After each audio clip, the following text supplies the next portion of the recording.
అటువంటి చోట మీరు పర్మిట్ ఇవ్వద్దు. తప్పకుండా సార్. ఒకవేళ ఎవడన్నా నా బోటోడు ఇస్తే కూడా క్యాన్సిల్ చేయండి. తప్పకుండా సార్. మళ్ళీ కొత్త ఐడెంటిఫై చేయండి. తప్పకుండా సార్. ప్రజలకు ఇన్కన్వీనియన్స్ రావద్దు. ఓకే. ఇంకా నీ పేరేంటి పెద్ద ఆయన? నువ్వు ఎన్ని చెట్లు ఎక్కుతావు రోజుకి? పాత దాని మీద అయితే ఎన్ని ఎక్కుతావు, దీని మీద అయితే ఎన్ని ఎక్కుతావు? ఇదేమన్నా తొందరగా ఎక్కేటట్టు ఉందా? సేమ్ అంతే. ఇది వెరీ గుడ్. అన్ని సేమ్, కాళ్ళు ఎక్కడం అంతే సేమ్, కానీ సేఫ్టీ కోసం ఇది. ఓకే. ఏ కంపెనీ ఇది? ఓకే. అది గ్యారంటీ ఇచ్చారమ్మా?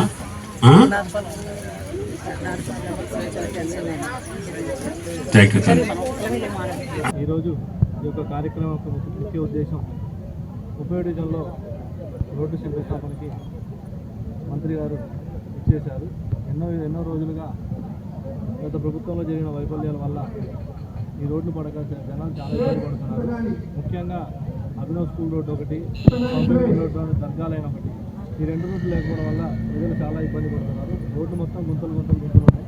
మంత్రి గారికి ప్రభుత్వం ఏర్పడిన కొద్ది రోజులకే మెమోరాండం ఇచ్చి విన్నపించడం జరిగింది.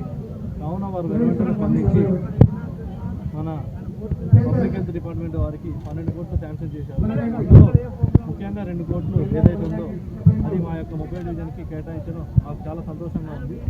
అడిగి నెల రోజుల వ్యవధిలోనే ఎమ్మెల్యే ఎన్నికలు ఉండే, దాని తర్వాత చేద్దాం ఉదయం మనకి మాట కూడా జరిగింది. వెంటనే స్పందించి ఈ యొక్క రోడ్డు శాంక్షన్ చేసి ఈరోజు శంకుస్థాపన కార్యక్రమానికి ఇచ్చేశారు.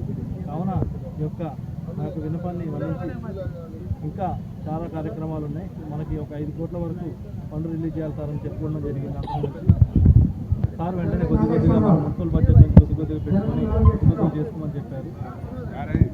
మన మంత్రివర్యులు గారు ఆయన వేసిన రోడ్డు ఇది కూడా 15 ఏళ్ళు అయింది. అది జరిగి కూడా ఈ రోడ్డు వేసి మొత్తం ఈ గోనపాటు ఛానల్ వల్ల అక్రమాలు ఎన్నో జరిగినాయి. దానివల్ల ఈ కాలువలు ఇవన్నీ అస్తవ్యస్తంగా తయారై రోడ్డు కూడా గుంతలు పడ్డ చోటు వేస్తుంది.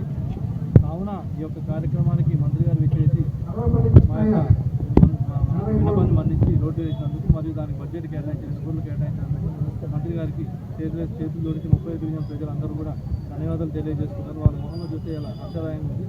కావున మంత్రి గారికి మా యొక్క విన్నపాన్ని మన్నించినందుకు ధన్యవాదాలు. మరిన్ని వీడియోస్ కోసం ఛానల్ ని సబ్స్క్రైబ్ చేయండి. లేటెస్ట్ అప్డేట్స్ కోసం వాట్సాప్ ఛానల్ ని ఫాలో చేయండి. అండ్ లింక్ డిస్క్రిప్షన్ లో ఉంది.